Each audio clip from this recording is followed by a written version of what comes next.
Kozhikode D-zone കലോത്സവത്തിൽ ആക്രമണത്തിന് നേതൃത്വം നൽകിയ KSU നേതാക്കൾ സ്ഥിരം കുറ്റവാളികളാണെന്ന് റിപ്പോർട്ട്.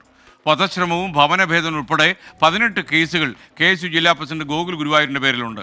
5-ാം പ്രതി സച്ചിൻ 7 കേസുകളിലും 6-ാം പ്രതി സുദീപ് 4 കേസുകളിലും പ്രതിയാണ്. സൂരജ് സജി തൃശ്ശൂരിൽ നിന്ന് അപ്ഡേറ്റ് ചെയ്യുന്നു. പറയൂ സൂരജ്.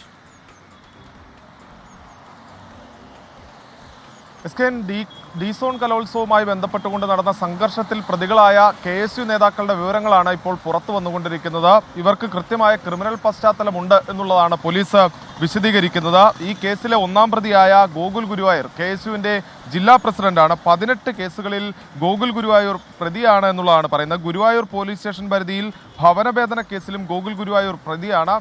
വധശ്രമ കേസ് ഉൾപ്പെടെ 18 കേസുകളാണ് ഗോകുൽ ഗുരുവായൂരിൻ്റെ പേരിൽ ഉള്ളതെന്നുള്ളതാണ് നിലവിൽ പോലീസ് വ്യക്തമാക്കുന്നത്.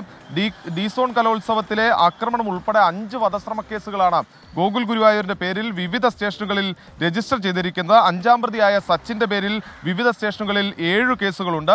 6-ാം പ്രതിയായ സുദേവ് 4 കേസുകളിൽ പ്രതിയാണ്. ഈ മൂവരും നിലവിൽ ഈ കേസുമായി ബന്ധപ്പെട്ടുകൊണ്ട് റിമാൻഡിൽ കഴിയുകയാണ്. Thrissur east, west, Guruvayur police station, Guruvayur temple police, Kunnamkulam traffic police station, Kottayam Gandhinagar police station എന്നിവിടങ്ങളിലാണ് ഗോകുലിനെതിരെ കേസുള്ളത്.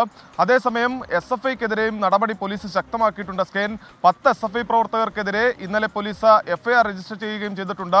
ഈ ഡി-സോൺ കലോത്സവത്തിലെ സംഘർഷവുമായി ബന്ധപ്പെട്ടുകൊണ്ട്